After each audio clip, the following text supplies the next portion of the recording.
everybody, welcome to another episode of the Charlie West Wrestling Show. I am your host, Charlie West, and joining me today is my esteemed colleague, Tom Thorne, and we are here to talk about anything that we love, or sometimes not quite so love, in the world of wrestling. Speaking of which, I think today we're going to do something a little bit negative. Yes, I do believe so. Today's topic is worst gimmick match. We're going to talk about the gimmick match that we just straight up don't like. Yes, and when we say this, we're talking about the match in general, not like, I didn't like this person versus this person. So right. We're not going to have like Kevin Nash versus Triple H in Hell in a Cell. Right, because Hell in a Cell is an awesome match if you do it correctly. Yeah. Even though that match was... Yeah. I was actually at that match. Oh. And it wasn't that great. So it's a match where even if you have like Shawn Michaels versus Kurt Angle going for 45 minutes, there's still a good chance that the match won't work because the gimmick just destroys it. The gimmick overshadows the performers of the match. Yeah. And not in a positive way. Yes. And that's for me. I think there's three ways of looking at this. There's gimmicks where it's just crazy and convoluted. Mm-hmm. There are gimmicks where it stops the wrestlers being able to have a wrestling match. Mm-hmm. And there's gimmicks where it just lessens the match in some way. Right. And also, I made my list thinking about the flow of the match, how the match actually works as a performer. Yes. And some of mine on my list are of that. If there's matches that just seem to disrupt the flow of the match. Yeah, and don't add anything to it. Yeah, and that's definitely how I felt. I spent a lot of time going to the deepest, darkest corners of the WWE Network and watching some of the worst wrestling matches I've seen in a long time. It was a horrible few hours. Oh, I feel bad. But shall we get started? Yes, let's get started with number 10. So we're going to start number 10. So as always, I will start with number 10, then we'll discuss it. If my number 10 is, say, number 5 on Tom's list, he's not going to give that away right now. He's going to wait, and then we'll talk about it again. Yes. When it gets. So my number 10 is the death match. Now the death match in general, the CCZ, the stuff that you get in GCW, like that sort of when people are just hitting each other over the head with the light tubes and like even if that is a good match, even if you have good, the amount of like I'm someone where blood is occasionally okay for me, and when it feels like it really happened as part of the oh my god this moment got a bit too far, but when you're like 1 minute into a match and both people are red, I just can't. Like even great matches with great build-ups. Recently there was MJF versus CM Punk, the dog collar match, and I just was out of it after 5 minutes. to be fair, that wasn't a death match. It wasn't a death match, but the idea is that I was just out of it so early because there was just so much blood so quick. I was just like, this is just almost fetishization of blood in a match as opposed to being used for story or realism. And the death match does that to the extreme. Like, it's just doing things to make it look bad. Not to tell a story, not for psychology. Just, hey, wouldn't it be cool if I took this scalding hot coffee and poured it on Tom so that you could literally see his skin start to go red and flake as the match goes on? That's where my inner Jim Cornette comes out, and I go, oh, well, those backyard wrestlers, they just got there just doing outlaw machos. And yeah. So for me... Not a fan of those. So for me, this is the one case where, like, I might even be persuaded to watch a certain death match and be like, begrudgingly, that was a good match. But I can never get behind the gimmick. I just don't like it. And as someone who's trained to be a performer, death match is something I hopefully never have to do. Because I say never have to. I never will do that match. Yeah, I couldn't imagine it. Okay, number 10. My number 10 is kind of starting off strong. The Survivor Series match. Wow. Post brand split. Okay, so it's not the match itself, it's not the match itself. Utilization of the match. It's the utilization of the match. Because I'm a huge fan of Survivor Series. I love the Survivor Series style match. What throws me out of it is when wrestlers for the same company throw aside any blood feuds that are being built to be like, oh wait, no, those guys over there in the blue shirts, I don't like them. I'm going to go beat them up because we're the red shirts. And to me, I don't know how well versed you are in like certain American businesses. Right. So Pepsi Cola owns Taco Bell and KFC. And sometimes they have Taco Bell KFC restaurants in America. They're horrible. They're just the worst things possibly imaginable. And to me, when WWE has like the Raw versus Smackdown Survivor Series match, it's like Pepsi having Taco Bell employees fight KFC employees. Right. To me, it's like, why are you fighting each other? Like, Yeah. because we have tacos, we have chicken. We're SmackDown, we're Raw. What's weird is that it could work. Like, if they really actually kept everyone off the different brands and really sold it as, like, at the start, when they Then first, you can't have the wire card rule. yeah, when they first did the brand split, and it really felt like, Right, 'cause, like, these were 'cause- Stephanie McMahon's people, these were Eric Right, because Bischoff's like when you people. had like the Yeah. SmackDown 6, like back in the day, and Yeah. you had the Raw people, and they were literally divided. Like you had Yeah. Raw only pay-per-views, SmackDown only pay-per-views. So then that type of That Survivor made Series, sense. it would have been main eventers versus wrestlers, right? It would have been like Yeah. that sort of. But the most recent one, Yeah. and the most recent one was the 2021? Yeah, and 2021. they do the draft split like 3 weeks before. They did the draft 3 weeks before. So you had wrestlers who were wrestling, I have to be loyal to my brand, Raw. And it's like, you were just on SmackDown 3 weeks ago. Yeah, I think the most recent one weren't all of SmackDown like Raw draftees. Yeah. something it was basically 9 Raw guys if you went back to like October. This was, like, since the brand split, I've been hesitant for the Survivor Series matches just Right. because it doesn't make any sense. Because the brands were pretty. Since the brand split, they've been pretty intermingled. Yeah, Like, there's been trickling over here and trickling over there. But on the first brand split, like in the Naughties, it was very segregated. Like, Yeah, you had your definitely. SmackDown guys and your Raw guys, and I think it worked then. well, But the one time it worked recently was when they brought NXT in, because NXT really felt like they were NXT there really trying is- to. NXT is kind of in its own little bubble. It's Yeah. very segregated from Raw and SmackDown. And then it felt like the NXT And people that really worked. wanted NXT to get over. Mm-hmm. So like they were there being like, we are NXT. Like And- that's their and- whole gimmick, right? right, We and- are NXT. And for me, that one really, really worked. Okay. But the most recent one, to me, was the worst Survivor Series I've ever seen, just because It didn't matter. it didn't matter, not at all. I- Because yeah. 3 weeks before, they were on the other brand, and when you're talking about brand loyalty, it's not just we must fight now. And then with the brand split, I just can't get behind the whole 2 guys are on the same show having a blood feud. Like, And then they joined together. it's like, wait, hang on. I know we're fighting, but those guys are on different shows than us, so we need to go beat them up. And it takes you out of everything. I can Back when it was just the Survivor Series match, Team 1 versus Team 2, that could work because you have a team of good guys versus a team of bad guys. I believe it was the elimination tag. Because like right now, you would have had something like if now was the 80s and Survivor Series was around the corner, you'd have Team Owens versus Team Ezekiel. Yeah. Right? And you'd have 5 people that suddenly decide they all know that Ezekiel is alive. And I can't remember if it was it Survivor Series match where it was Nexus versus Team WWE? No, I think that was SummerSlam. That was just a SummerSlam match, Yeah. but it was the same style, an Yes. elimination tag style Yeah. match. And if you have 2 A reason, teams yeah. and a reason behind it, not just who wants bragging rights. Yeah. It just who gives a shit about bragging rights? I agree. Like, yes. It throws me out of it. Okay. Put a reason behind your elimination tag matches, or don't have them at all. Fair enough. Okay, number 9. Number 9. So my number 9 is a match that I believe was only ever done once. Hopefully it was only ever done once. I watched it. Oh my, did I watch it? This match has got 8 wrestlers in it. 7 of them are Hall of Famers. That should make you think. If there are 7 Hall of Famers in an 8-man match, you should feel like... Admittedly, 6 of them are good Hall of Famers. One of them should not be in the Hall of Fame because they just stab people with forks and give them, like, hepatitis. Mm-hmm. And the 8th person was Giant Gonzalez before he became Giant Gonzalez. But this is the Chamber of Horrors match. Is that 3-tiered? And this is not the 3-tiered one. This is... That's the one where Abdullah got... Yes.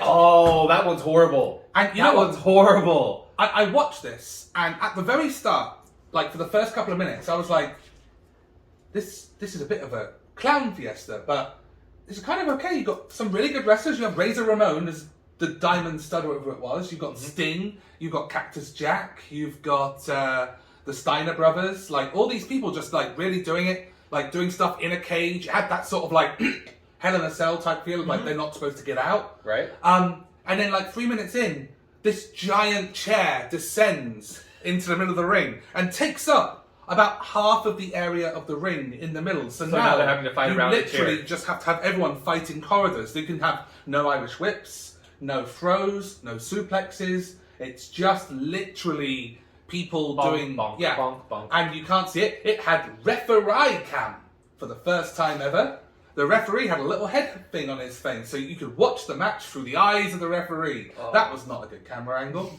Classic. This is WCW, right? Yes, it's WCW. And it's so bad.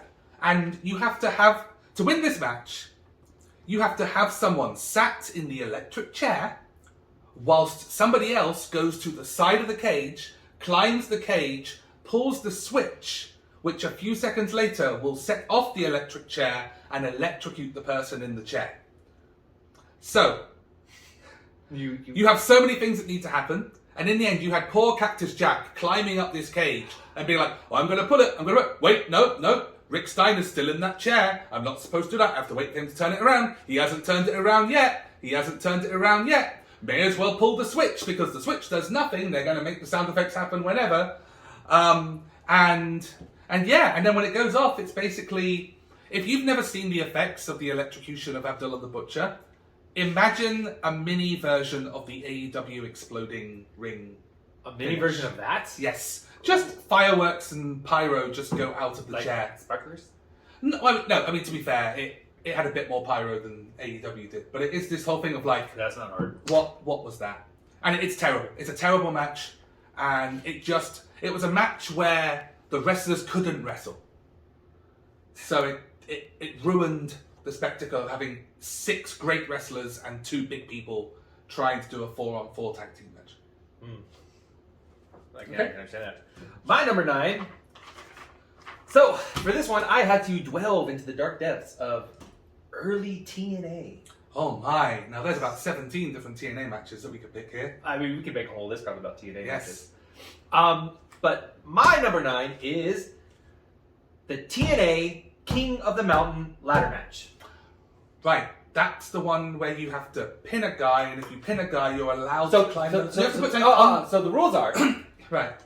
The first rule is you have to have a normal match. There's X number of people in the ring. I think they've done it. They've done it multiple times. This is why I put this one on the list. There's been like 15 people in this match or something, right? You can have. I think the max number they did was 8. I'm trying to remember. Rack my brain for this. I think they did an 8-man King of the Mountain match, but usually it's done with 4, 5, or 6. I think.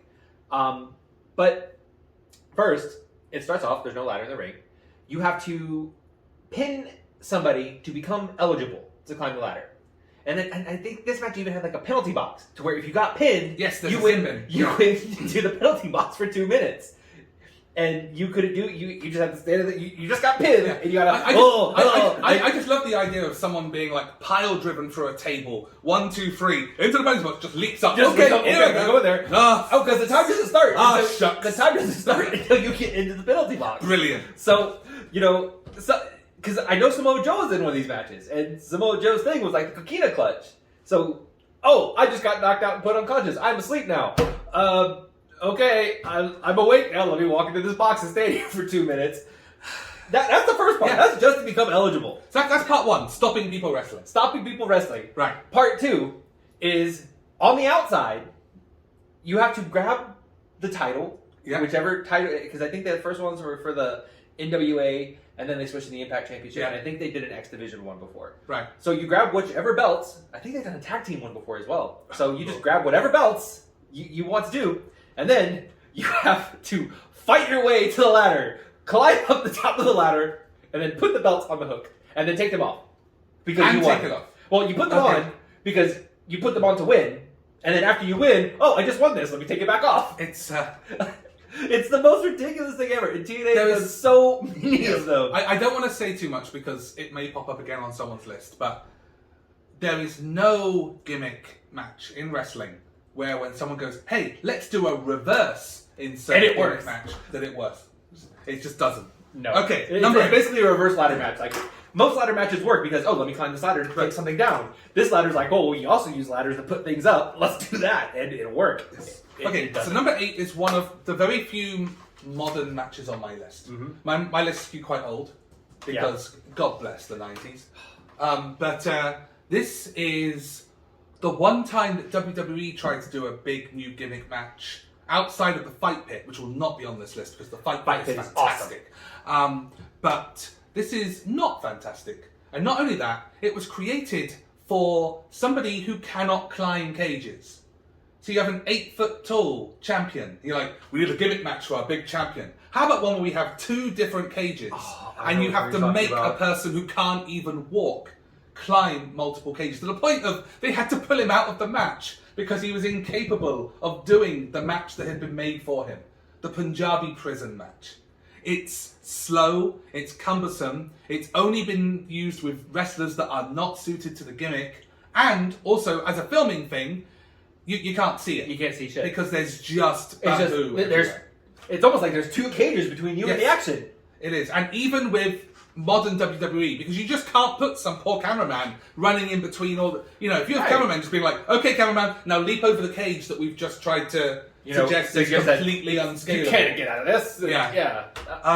So I don't want to dwell on it. It's just a bad match. It's just a horrible match. There's never been a good one. Luckily, I think the last one they did was Randy Orton versus Jinder. Yes. And Khali turned up. And Khali turned up for it. Yes. To walk up and bonk Randy Orton on the head. But again, even that, where you have Randy Orton, who is a great worker, and Jinder, who is, in the grand scheme of things, a good worker who was over-pushed to extreme extents. And even with the Singh brothers, God bless them, just bouncing off the moon, it still is a bad match. Hollywood boys. Yes. Anyway, that's my number 8, Punjabi Twist. My number 8 is almost every cinematic match.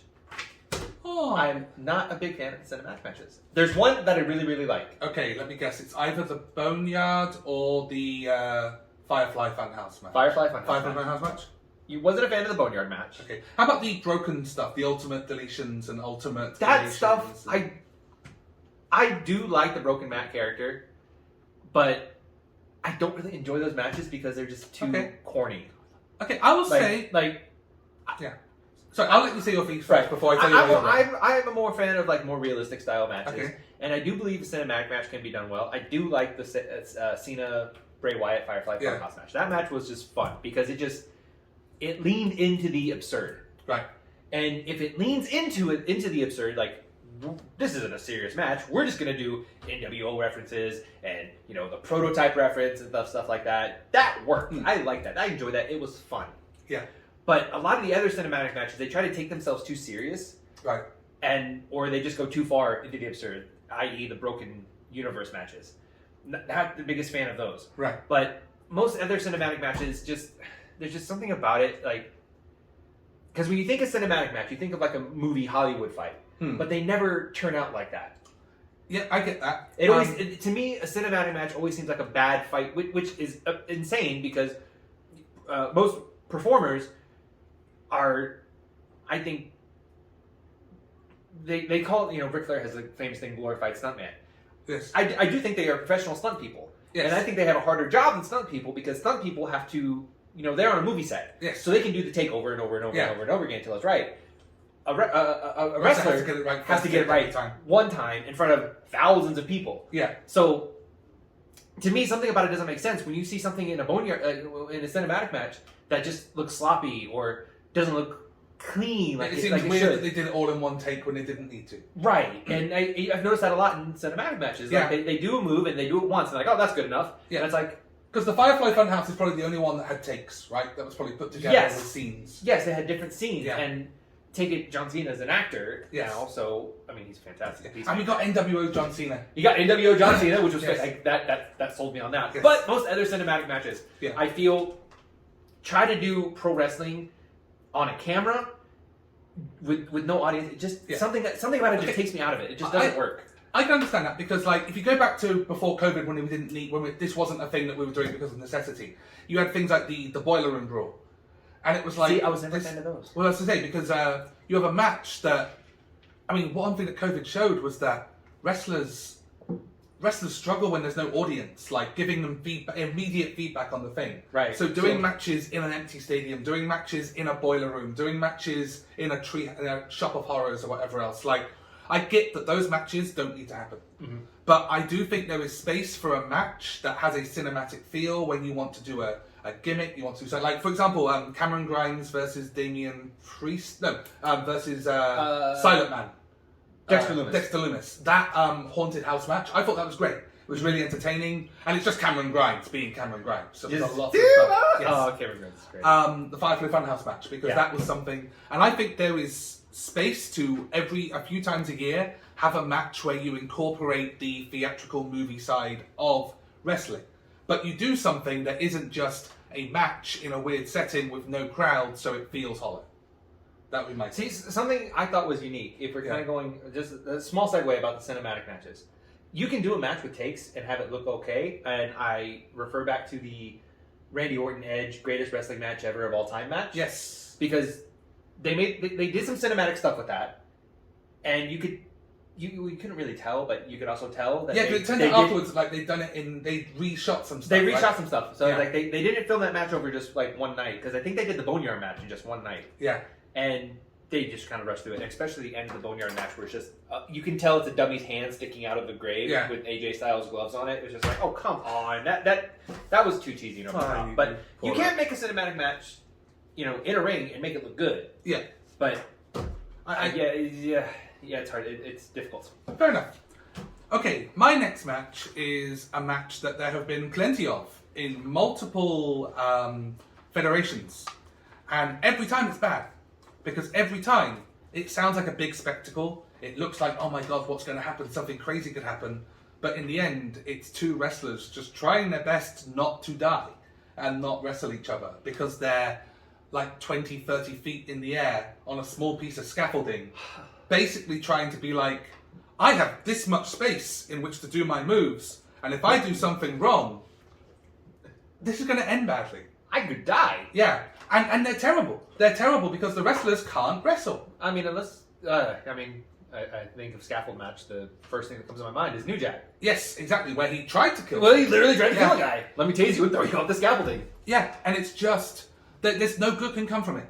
No good can come from these matches. They can't do anything. They don't look good. No wrestler has ever looked comfortable up there. No, I think those matches are just high risk, no reward. Yeah.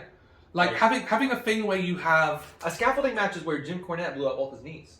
He was trying to he didn't get thrown off one, but he was dangling off one. Right. And he dropped into the ring, and most rings are pretty padded and they're designed to take an impact. But he fell and just locked his knees up or something, and I think Jim Cornette blew up both his knees in a scaffolding match. That's the thing. It's just even simple things like that, right? And it's like as a non-physical performer. Jim Cornette does have some training, but he can't do a full match. No, but even him just falling, like trying to do a which should be not as difficult spot as it sounds. Yeah, but he blew up all his knees in the match. It's just to me, that's not worth it. It just doesn't. It can't make a good match. You are making, no matter who you put up there, you will not get a good match. I agree with that. Yeah. Okay, how about you, number 7? My number 7. Another controversial one, the Elimination Chamber. So do you have any bad matches on your list, or are you just picking good stuff? They're bad in my mind, thank you very much. So you've removed half of WWE's pay-per-views so far. You've taken away Survivor Series. Brand split Survivor Series, and they're now you're taking away Elimination rid of the Chamber. brand split soon. Okay, what's wrong with Elimination Chamber? Was like the best thing that Eric Bischoff in WWE ever did. That's just an opinion, though, man. It's not an opinion, it's fact. No, I've never been a fan of the Elimination Chamber. Is it just because Brock won the last one? Is that why? Did that just make you sad and you've now retroactively decided that they were all bad? No. Just something about it throws me out of the match. The whole pod thing, I am a fan of elimination style matches, but like that slow kind of trickle in. And the one that kind of put the stink on it for me was the women's Elimination Chamber match with Shayna Baszler. Right. Where, like, Shayna got in and just immediately, Coquine Clutch, you're out. Coquine Clutch, you're out. Coquine Clutch, you're out. And then, there have been some bad Elimination Chamber matches. The ECW one? Yeah. There's been some bad ones. There have been some good ones, but again, the match type is just not something I really like. See, there's limited number of spots you can do with it. There's always the same spot. Someone will climb to the top and jump off. Yeah. Someone will do a spear or something through one of the pods, and it's kind of it's like a paint by numbers. Right. You know what's going to happen. You don't know who's going to win, but you know there's going to be a spot where someone jumps off. There's going to be a spot where someone crashes through a pod. There's going to be a spot where someone does a spot on the outside and just like, oh my god, he landed flat on his back. Oh no, on the metal. That's actually padded. But fair enough. But I get that. But for every Brock Lesnar Intercontinental Championship, December to Dismember, Shayna Baszler Elimination Chamber match. You have Triple H Goldberg. Yeah, you have Kofi's. You have Santino Marella's. You have the couple of ones that Edge won. The one where Edge gets eliminated first in the first Elimination Chamber and then comes back to the second one to win that one.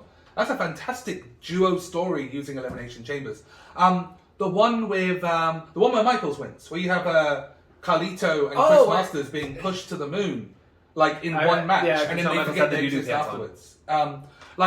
There's some really good matches, which is why I do apologise. I didn't realise that this list was just going to be wrong when I came up with this idea. But you have 6 left to redeem yourself, so.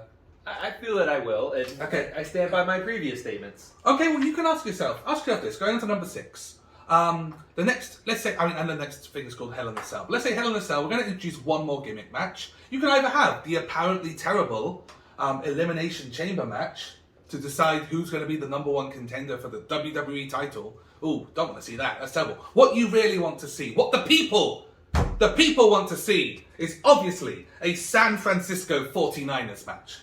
Oh, well, what? Are you not familiar with the San Francisco 49ers match? I'm just familiar with the San Francisco Treaty. Well, the San Francisco 49ers match, has got nothing to do with the NFL. Wait, what? Please do enlighten me. So, the San Francisco 49ers match is a match that happened once on October 2nd, 2000. It was when the vacated WCW Championship, because of course it's WCW, was up between Jeff Jarrett and Booker T. And they decided that because they were in San Francisco, they were going to have a San Francisco 49ers match because mining. And as you know about mining is all about having... What's if you had to think about Vince Russo gimmick matches, what's the first thing that comes to your mind? On a pole. On a pole. Not just on a pole, my friend. On 4 poles. There is a pole. That's 4 times as many poles as I thought. And then hanging from each pole is a chain. And on each chain is a wooden box. In 3 of those boxes are weapons that you can use in the match. The 4th box, which one it is, nobody knows, has the WCW Championship. The winner is the person that can find the box with the WCW title and open it. And that person shall be the new champion. It gets better. Better? Jeff Jarrett gets to the first box. He opens it. What weapon does he find? It's a blow-up doll. That's the weapon. So he looks at the blow-up doll, he throws it to the outside. Don't worry, Booker T comes back. Booker T gets the second box. He opens it. What weapon could be more deadly than a blow-up doll? I'll tell you what's more deadly than a blow-up doll. A framed picture of Scott Hall. So he hits Jeff Jarrett over the head with the framed picture of Scott Hall and immediately goes to the 3rd box. Now he's got a 50-50 chance. Is he going to get the title right? No, there's another box. There's more fun and games. There's more deadly weapons to be had. More Vince Russo shenanigans. Yes. What weapon is in the 3rd box? Well, it's a San Francisco 49ers match. And we know what San Francisco 49ers are famous for. Rice-a-roni. Mining. So it's a miner's glove. A miner's glove? A miner's glove. And he puts on the miner's glove. And he punches Jeff Jarrett with the full power of a non-padded glove. In fact, these two then fight over possession of the miner's glove so that they can be the one to do the punching with the miner's glove. So eventually, we now know where the title is, so it now becomes a title in a box on a pole match. Jeff Jarrett decides that he's got Booker T down, he knows where the title is, but now he's going to the outside, he's going to get his guitar. But oh no, his guitar is stuck on something. He can't get his guitar. So he thinks, screw this, I may as well become champion instead. So he starts to climb the rope, and then some little... How do I explain this right now? It's an African-American dwarf dressed as Superman. I believe he's from like the Howard Stern show in the 2000s or something. Comes out from under the ring, gets onto the thing, punches Jeff Jarrett in the testicles 3 times. So Jeff Jarrett falls down. Booker T then climbs the rope, takes the box. The box side opens accidentally, the title slips out, goes to the ground, and now the commentators have to go, well, now he just needs to pick up the title to be champion. Some random guy on the outside of the ring picks up, just hands it to him. And he becomes champion. All through this match, the commentators are just there going, The commentators, it's like they were fans that weren't supposed to be putting this match over. They're just the whole time going, open the box! Why are you doing this? Open the box! The box is there! Was that Shivani and Tanay? Yes. Like, it was just the worst thing. It's not the worst thing. 4 things are worse. 5 things are worse. But it was terrible. I watched that 2 days ago. It was not a fun time. I can imagine so. Anyhow, would you like to try and tell me something? What have you got? The ladder match? Is that what's up for you next? No, it's a callback to one of yours. So you've already had the ladder match, haven't you? the scaffold match. Scaffold match, good job. Scaffold match. Again, for the same reasons what Charlie mentioned earlier. It's high risk, no reward. Wrestling is supposed to have that suspension of disbelief that these performers are superhuman, but there also needs to be some grounding in reality, and falling off scaffolding can kill you. There's no joke about that. It's It's dangerous. you could put John Morrison and Darby Allin up there, and they would look like they don't. They would look like themselves. Their footing wouldn't be sure, because footwork is one of the most important things in wrestling, and you can't do footwork on a 2x4 essentially. Yeah. So, what I don't get is if you want the aesthetic, just make it huge. The thing is that make they're it high, wide. right? Just make it like you got the roof of a Hell in a Cell match just up there with nothing. Yeah. With scaffolding holding it up. Because you can do stuff elevated. Yeah. And because then you can have elevated, you could have different platforms down, so you could throw people halfway down or whatever. right, and you can have the platform set up. Yeah. I mean, but just what they do, I don't get it. Yeah, I agree with that.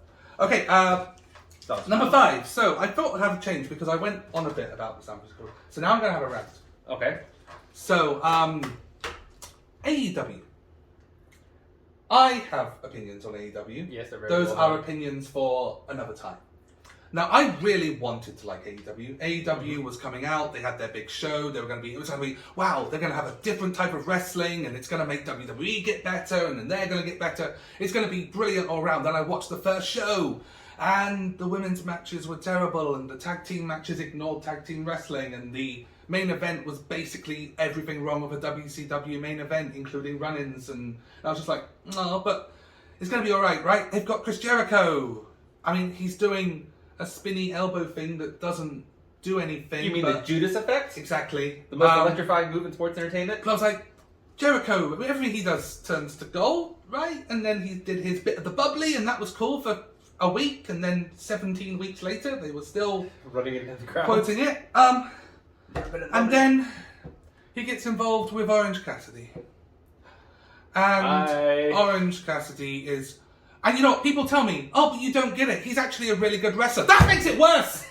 If he's a good wrestler and he's doing that, that makes it worse. If he's terrible, if he's a terrible wrestler that wants a gimmick, great. Because I could do that. I could go on AEW and be like, I can't wrestle, but how about I do a thing where I feel like I'm a wrestler? I just do a little, big bionic elbow. It's like, it's funny because it's not. But if it turned out that I have the wrestling ability of AJ Styles, then why the hell am I doing this every week? And so he, with his whole fecking I'm orange juice boy, and Chris Jericho start to have a feud. And then what do they decide to do? Oh, we could, maybe prove that this guy has it. We can maybe prove that Jericho still has something. Nah! We're going to make them throw each other into a bowl of bloody orange juice. The Mimosa Mayhem match. That was the single thing, that pay-per-view, and that match was what eventually was the final nail in the coffin. I didn't watch AEW after that. I have a tennis racket. I can hand it to you so you can hold it. It's... Look, stuff is fun, or stuff is too indie, or whatever. This was just terrible. It was terrible on every level. All right, Jim. Nothing about it was good. All right, Jim. Go on, just give me your 5. I'm angry now. I want to find something that I'm less angry about that was just bad. So, my number 5, which I think you'll agree is a pretty shit match. The Blindfold Match. Okay, I calm down, yeah. Yeah, Blindfold Match. It's a shit match. Let's take people, who are gonna have a wrestling match, put them in a fucking blindfold so they can't see each other. I have never seen a good fucking blindfold match. Well, because there's only 2 ways you can do it, right? Someone has to cheat. Either do it legitimately, which is terrible because they can't mess with each other, or see through blindfolds. Yeah, which... And then why are you doing it? Then why are you doing it? Yeah. Let me have a normal match. Because also, on camera, you can be like, I can see his eyes. That means he can see me. No, there's that famous one of like in the 80s where they did the see-through blindfold. It was Martel and Jake the Snake? Martel and Jake the Snake. Yeah. And Jake was putting his on, and you could clearly see the top of his head through it because he was still pulling it down on his face. Yeah. And you could see the top of his head through the blindfold, and you're like, it's not fucking blindfold. Yeah. And then, and then if they do it legitimately, because they've done a couple legitimately ones, Yes. you had just have guys walking around the ring. No. There was one. Where are you so I can do a move to you? Oh, you're the ref. I'm going to punch you now. It just never worked. There was one where they almost had a good thing. I forget who it was, but they had like the face would just point and the audience would like cheer or whatever else. And it was like, boo, and it was boo, like, yeah. that was a cool spot. But unfortunately, once you have the spot, you still can't follow it up with actual wrestling. Right. So it's the epitome of a bad gimmick match because you are taking away the wrestler's ability to wrestle. To do like wrestling. Yeah. If you want them like. You can put someone in a blindfold, Yeah. and if they know Brazilian Jiu-Jitsu, you don't get to see to do Brazilian Jiu-Jitsu. It's like but watching Brazilian Jiu-Jitsu can be Yeah. pretty boring because it's two guys laying on top of each other trying to choke each other out. It's like when you have the ones where they say like, we're going to have you with your hands tied behind your back or whatever else. Mm-hmm. It's like, I get it from a story or from like why a real heel character would want to do that to their opponent, but it turns the match into nothing. Because they can't... Shoulder tackles. Yes. Lots of shoulder tackles. Just John Cena. Da, da, da, da. Okay. Okay. So we're down to number 4. Number 4. So number 4 for me is... you briefly mentioned it earlier because you thought it was what I was bringing up when I had the Chamber of Horrors match. Mm-hmm. This is the one where WCW and Kevin Sullivan needed to end Hulkamania. And if you want to end Hulkamania, you just record him on a mic he doesn't know is on while he's doing a TV show and then show it to Gorka like a few years later and then you end Hulk. But in reality, what apparently you need to do is create this triple cage structure, put 6 really good wrestlers and 2 bad ones into that cage and have the Mega Powers fight their way down the cage. Now, this was a match, this is one of the matches where like, even though the match is not great, like the concept is not great, having people fight in like this caged environment, like I watched it. The wrestling isn't terrible. I mean, you have the Macho Man and Ric Flair, so there's going to be good stuff in there. It's going to be a good match. Hogan, for all you say about Hogan can work a match. Like, especially back then, he wasn't super old at that point. That's not going to work for me, brother. But the booking. This is one of the matches where it was the booking that ruined it. Like, you have 2 guys burying 8 people. Yeah. It's 2 on 8. And the 2 win. That reminds me, that match was horrible. But it was actually, have you ever seen the WCW movie Ready to Rumble? That's the one with David Arquette. Yes, because is that why they had this? Because Ready to Rumble has the... I can't remember if they were related. Yeah. But that match was in the Ready to Rumble movie. It was like the climax of the match.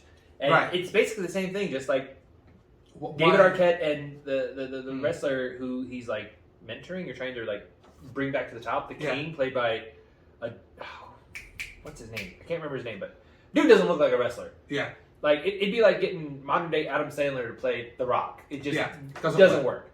And like it's this whole thing of like Goldberg's in the match, DDP is the bad guy in the match, and it's just, I agree. It's a horrible match. It's two fun nuggets to come from that. One, there is a wrestler in it called the Ultimate Solution. And he's called the Ultimate Solution because he wasn't allowed to go for his other name. I'm not going to say what the other name was. I don't think you need to do it. I think you can figure it out from there. But that was apparently a thing that WCW did with their wrestlers in the 90s. Oh, good old the other thing is, do you know who got the pin in that match? Who? Macho Man. Macho Man got the pin. Macho Man got the pin? Yeah. Hulk Hogan escapes the cage. So like, Macho, escape the cage, then we're going to win. And Macho's like going through, and he turns around and goes, there's a guy on the floor there. He just turns around, dives, pins the guy, 1, 2, 3, and then runs out the cage. That's the end of the match. Brilliant. Okay, anyway, you're number 4. Bye, number 4. Kind of going back around to something you mentioned earlier. I do not like the First Blood match. Okay. The First Blood match. Partially because you're not forcing someone to bleed through, like, I'm going to cut you like New Jack in Mass Transit. But just the idea of, like, you need to beat this person so bad until they bleed.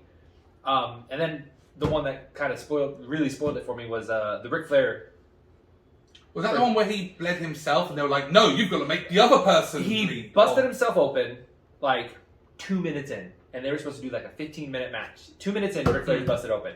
And by the rules of the match that they had explained before that, was like, oh, blood, he loses! Yeah. It's just... Yeah, because they've done that with tables matches and rumbles in the past. Where it's like someone has to throw you, like, and they have to change on the fly. Like, oh, well, you have to be busted open by someone else. It's like, well, then how can the other person win? Because Ric Flair is already bleeding like a stuffed pig. Like, how are you going to tell us? Cut him some more. Cut him somewhere else. Cut him somewhere else. He's already covered in blood. Where are you going to cut him? Like, it's just that match ruined it for me. But I've never been a fan of the concept of just. Yeah, I get it because it stops the match flow. Yeah. Right.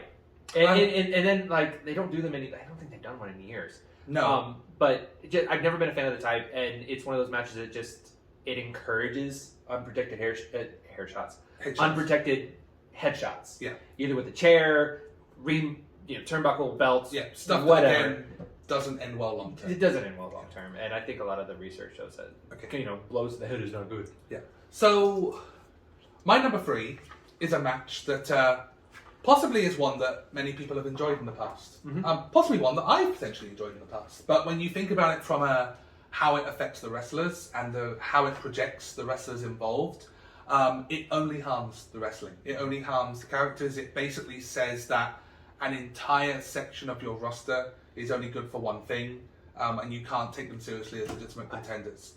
And it's something that thankfully is pretty much gone now. Mm-hmm. It's the Brawl and Panties match. Because it basically for 10 years was basically saying the women on our roster are worthless as wrestlers. That we literally have them here because the best thing we can think to do with them is just strip them. Show them almost naked. And it's one of those things where possibly when that first started coming out, there may have been the odd storyline reason. Because there's been the male equivalent, the tuxedo match, where it's been we're here to essentially humiliate the other person in a storyline setting. And I could see that idea of being maybe if it was a thing that didn't have the history it has. In NXT, we've got Mandy Rose and her thing. Being have Mandy Rose versus someone who is not a Mandy Rose style figure and say you know what, all you are is a princess, all you are is your body, so you know what, we're going to do a match where I'm going to strip you of everything to win. And you could storyline make it work. The problem is that it just became let's put models on television, let's strip the models to get boys. And you forget that I'll have to look at it at one point because at any one time the women's roster on WWE had at least 3 or 4 really good women's wrestlers that weren't allowed to wrestle. Exactly. And the Brawl and Panties match was the antithesis of just the Playboy pillow fight match. Yes, anything like that. Anything where you're basically, whether they were fun to watch, whether they were good, it was it became the entire men got a Royal Rumble, men got a WrestleMania main event, men got a ladder match. If you were doing well as a woman, you got to be in a Brawl and Panties match or a Playboy match, and that's not that's something it's that not great. That doesn't belong in sports. Yes. Okay, number 3. My number 3. My number 3 is the AEW Casino Battle Royal. Yeah, I don't like the rules of that either. I know why they're doing it. They want to have their own version of a Rumble. Yeah. Because Rumble matches they're fantastic. I love Rumble matches. I get it. And AEW is the whole thing of going into gimmick match-itis of we need something that's ours. Right. And if it can be reworked, I think it can work. If they want to do the casino thing, because what they have now is they start off a group of wrestlers. The Diamonds are coming out. The clubs are coming out. The Spades, the Hearts, and then finally the Joker, which I think that concept could work, but the way they do it with just everybody coming down at once in a group, and they're we're going to go down in a group. Yeah. Let's get down the ring. Oh, now let's fight each other. It just doesn't work for me. No, I get that. I felt the same way about... Was the ladder match one they did also called Casino Ladder Match? The one where it's a Royal Rumble ladder match? It's kind of like a Royal... Yeah, it's a casino... That where one, it's you're there going... That one works, though. But it's do I want to come out first so I can win, or do I want to come out last and the match might be over before I even get there? I mean, it never will. It's just... timing. Wrestling booking. Yes. But I feel that one works better because everybody has their moment to come out. But no, I get it, because everyone is trying to create a new battle royale, right? Right, and even the Royal Rumble, when that was first pitched, people were like, "This is too convoluted. How do you book that? How do you make that work?" Right. And it was just because there was like a random house show where they didn't have a main event booked, and Vince was like, "Okay, Pat, you know that weird Rumble thing you were talking about? Go on, do it. See how it goes." Yeah, and it became like the most iconic match in wrestling. Because Rumble matches are great. Rumble match Yeah. is my favorite match, hands down. Yeah. Because you get like the surprise element, there's action in the ring, there's suspense of like someone getting thrown over the top. Do you know the only thing that kills me about the casino one is just the way everyone comes out at once. Yes. Like, 5 guys will come down together to the ring, and they're just walking down the ring, walking down the ramp, walking down the ramp, and the ring. Okay, now we can fight. It kind of takes me out of it. I really hate you. When we get there, I'm going to punch you in the nose. In those casino matches, the only one in the casino battle royal, the only one who gets a pop is the final one. Is the Joker, because they never announce the Joker. They never announce who the Joker is. I mean, they don't announce who's going to be in the different groups, who drew the cards. Yeah, but and as an aside with AEW, that's the thing that's going to start biting on their ass, because right now, when they are so regularly able to pick up someone new from the indies, and it can do that pot, but 5 years from now, they're going to be where WWE is. Whenever they're like, it's going to be a mystery opponent, and it's like, right, so the only who's not on TV right now? Yeah, it's like Smackdown. The Smackdown I just watched recently, which is was the Kofi Kingston and Xavier Woods have a mystery partner, and when you get to the main event, you're like, the only major face that hasn't turned up is Drew McIntyre, so it's Drew McIntyre. And AEW is going to have that at some point, where it's going to start being like, well, Chris Jericho hasn't shown up yet, so Chris Jericho's the Joker. Yeah. And that's the thing, because even the last Royal Rumble, it's like, number 30, who's it going to be? And we were watching it together, and please don't be Brock Lesnar, please don't be Brock Lesnar. Oh, God damn it. Like, I think we had the same collective sigh, oh, God damn it. Yeah. But no, I get that. It's a clunky Rumble. The only Rumble that ever worked as a different idea, I thought, was when WCPW did their Rumble, which included pinfalls and submissions. I think that'd be an interesting twist on it. Yeah. And it was cool because you had like the over the top rope rules, but also you could have people do finishes and pin each other in the ring as well. And it's a cool little addition. Yeah. My number two. Is we're going to go quick on this because it's one you've already said. Blindfold match. Yes. Same thing. We've already said it all. You can't have a match. It ruins the match. And yeah, you have it. You put great wrestlers. You have Jake the Snake and Rick the Model Martel, two of the best wrestlers of all time. And you say like, don't wrestle. Don't wrestle. Just walk around aimlessly. Yeah. Hopefully grab each other. Just have a horrible time. Yeah. That's why we already talked about it. My number two is something we did mention about putting the term reverse on something. Is it what we've just been talking about in your last entrance? No. It's not the reverse battle royal. Oh, it is the reverse battle royal. Okay. But the last one was like AEW. This is going back to TNA. Good old Vince Russo. But my number two is the TNA reverse battle royal. Now, if you don't know how this battle royal works, it starts off 16 competitors are on the outside of the ring. They have to go inside the ring. And there's 16 other guys who are trying to stop them. Once 8 people enter the ring, everyone outside of the ring is then eliminated. Oh no! It then becomes an over-the-top battle royal until the last 2 competitors remain in the match. When that happens, those last 2 competitors then begin a normal, standard wrestling match. One-on-one wrestling match, where pinfalls and submissions are the way to win. It is the most convoluted fucking match I've ever seen, because you have 16 people who, when the bell rings, don't immediately try to get in the ring. Like, oh, well, I want to be in the battle royal, so let me just jump in the ring. Yeah. The first thing they do is, oh, well, it's a battle royal, so I'm going to punch you, and I'm going to punch you. Oh, no, I fall down. And doing spots on the outside. And it's like, why wouldn't you just, like, sit there, bell rings, dive into the ring? Yeah. Like, at least I can dive into the ring. It takes me a second. At least have some sort of, like, mini cage thing so that you have to actually climb your way into the ring or something. Like something where it's not just go in there. I mean, yeah, there's nothing stopping them. Like, as soon as the bell rings, you can literally just dive and slide into the ring, and you're in the ring, and then you can continue them, and then you can have a normal battle royal. But the TNA reverse battle royal is the worst fucking match. Bless them. Second worst. Yes. I have one more. One one more gimmick that I hate worse. Okay. I'll have a guess at that when we get around to it. Right. So I didn't put this one on because... Oh, are we doing honorable mentions now? We will in a second, but I didn't put the reverse battle royal on because even though it's stupid and convoluted, I thought there's scope for a fun match to come out of this. So, despite itself. So that's why I didn't make it for me. Right. So I just skipped it because I started watching TNA about like in the late 2006, 2007, 2008 time, which was just Hmm. peak Russo. Yes. And it was really hard watching like some of these great performers just do some of these shit gimmicks. Yeah, I can understand. Yeah. So speaking of matches where the matches can be good despite the setup, there were two before I do honorable mentions that I'm going to mention very quickly. One is the AEW Exploding Cage, that like it's a stupid ending that ruined the main event of a thing, but it didn't hurt the match. No, it was just no, a bad ending. That so one therefore, was just yeah. And it wasn't anything against the performers. I think the performers did a great match. It was just bad setup. Whoever, yeah. I hate to say the crew. It was the crew who set the pyro for that. And another one that I watched, but God bless Eddie Kingston for trying to save that. And another one that I watched, expecting it to be high on my list because it's this infamous like match, was a Judy Bagwell on a forklift. But the thing was, that was just a stupid side thing. The match itself was just a match. Yeah. And then the winner of the match won Judy Bagwell. Did they get the forklift too? maybe. But again, it was allowed to just be a match. So as stupid as it was just a match. My honourable mentions are super fast because we've been going a long time. Yes. First one is the Brawl for All. Yeah. Because it literally just I hurt wrestlers. didn't put that on there because I was thinking like gimmick. I get it. But the gimmick of being like... But the Brawl for All is definitely on there. Bro. The Diva Battle Royale. Because the whole idea of like, when it was bottom rope, middle rope was also an elimination.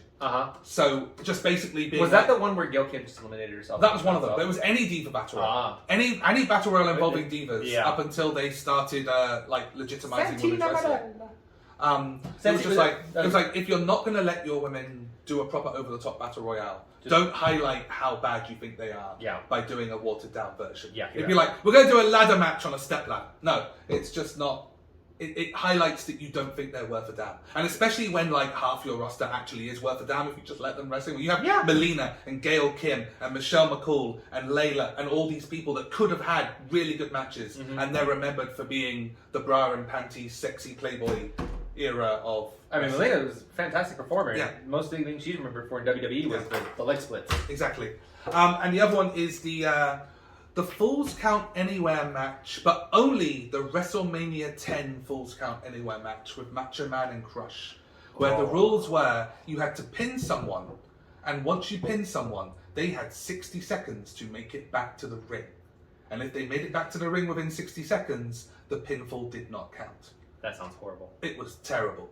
Even with the Macho Man doing his best to do... It was one of his last big matches in WWF, and it was this thing. And it was just, in the end, I think he pinned him and then tied his leg to a scaffold so he couldn't.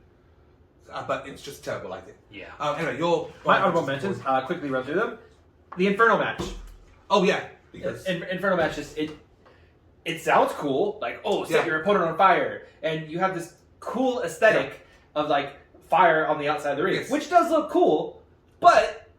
It's like things like when they did Eye for an Eye, where it's like, but you can't actually go through with what you're promising, so what's the point? Funny you mentioned Eye for an Eye, that's my second honorable mention, Eye for an Eye, where it's like, oh no, Rey Mysterio popped out his eye. Yeah. Like, it's a match where you literally can't do the thing. You can't do the thing. You cannot pop someone's eye out. I mean, no one is that dedicated to the sport to pop their eye out. Yes. Half blind themselves. And then my last honorable mention is X on a pole match. Yeah, okay. Anything on a pole, because fuck Vince Russo. That's all I'm going to say about it. You see, I almost had it. It was like when I made this list, it was almost the first thing I wrote down was on a pole. And then it ended up finishing about 17th because I was there going like, you know what? It doesn't pass my... Does it stop the wrestlers having a match? Like, it distracts the wrestlers when they start to do that. But the thing is, you can still have a really great match. It just happens to have a bit like anything on a pole never works. I was saying that Bailey Alexa Bliss match where Bailey was supposed to be a good guy. I got the kendo stick on a pole. It was like, oh no, I'm a good person. I can't hit Alexa Bliss with this stick. Anyway, number one. So my number one, oh my god, I watched. You know, what I said about convoluted rules. Doesn't have all the anticipation. Stops wrestlers being able to wrestle. Just doesn't have good aesthetics. Doesn't have good camera work. Nothing about this is good. It's WCW, surprisingly. Get out. Yes. So, you know how wrestling takes place in a ring? Yeah. What about if you make that ring move? And you don't just make it move, you put it in an 18-wheeler with hay barrels. And you You make the wrestlers start at the back of an 18-wheeler truck, and they have to climb their way to the front. To the front of a truck? Of a moving truck. You did not say moving. A moving truck? And blow a horn. According to Bobby the Brain Heenan, 55 miles an hour it's going. The King of the Road match is one of the worst things I have ever seen that declares itself to be a wrestling match. The toot match. You have to toot the horn. It's terrible. Like, the people can't keep up. The lorry turns left, people fall over, and the commentators have to sell it as if like, oh my god, the speed at which it turned. These great wrestlers can't even stay on their feet. So yes, they can't even stay on their feet! They can't stay on their feet! They fall over! These fuckers are climbing on the side. There are parts where this guy, who does not look like the most athletic guy in the world, is hanging on the side of a truck as it's going around the corner. And you're like, if this guy tilts to the left, he's falling onto the road in front of a Jeep that is doing the camera work. Oh, I know. It's dangerous. It's stupid. Do you know what? Like, both of them got fired because they did blading. You don't even notice the blading. I watched the whole thing. The camera work is so shoddy and thing. You don't see the blood. They bled for no reason. You didn't see it, it added nothing, and they lost their jobs. Dustin Rhodes was in that match. Yeah, it gave us gold dust, because he got fired because of this. It's terrible. It's so bad in they throw hay into, oh my god, that's a 55-pound bale of hay. No, it isn't! It's not it's grass! It's grass! It's not going to be 55 kilograms! It's not! They throw water at each other and Bobby there going like, that's a bucket of petroleum! Why is there a bucket of petroleum? Next to hay. A thing of hay. Why? There isn't. You're accelerating. It's terrible. It's the worst. It is if you have the WWE Network, look it up. It's uncensored 1995. It's the opening match. It is the worst thing you will ever see. The worst thing. I don't care what TNA match you have there. This is worse. That one's pretty bad. My number one, worst gimmick match ever is any death match. Oh, death So matches. you're number 10. I cannot stand death matches. I think they are the worst thing to come to wrestling. They are gratuitous, they are bloody, they're not entertaining, they're just gross. Like, I watched this documentary about Nick Gage. About Is that Dark Side of the Ring? Not Dark Side of the Ring. It's Okay. a different one. And it's doing, it was talking about I can't remember what the Tournament of Death. Right. The Combat Zone Wrestling. Is that the one when Nick Gage almost died? That is the one. Or when he did die? He did die and got resuscitated. Yeah. Because it's just light tubes, blades, razors. I saw one where this guy took like this.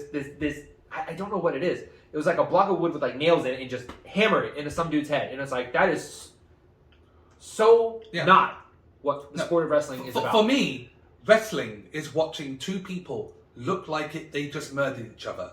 And then being amazed. And then being amazed that the next day on Raw or the next day on Dynamite, they're hopping around as if nothing happened. It's when I watch Kevin Owens on every WrestleMania or every ladder match, and I'm like, that guy's injured, that guy is dead, that guy is not wrestling for 6 months, and he is wrestling the next day.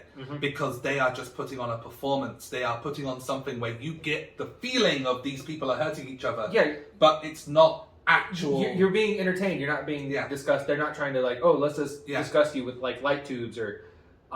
There was one recently that in the news of like some dude did a backdrop onto a pallet, like a wooden pallet, and broke through it and just shredded their back. Yeah, it's unnecessary.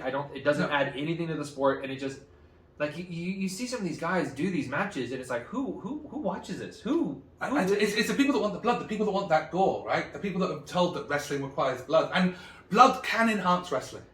Some of my favourite matches involve people bleeding, right? Some of the most iconic, Bret Hart versus Stone Cold, right? JBL and Eddie Guerrero. Yeah. Where Eddie Guerrero was like a fountain. But those felt like things where it was just part of the match, something happened, the match just went too far, it wasn't just an immediate, like... But to me, when they do that kind of blood, that's controlled blood. Yeah.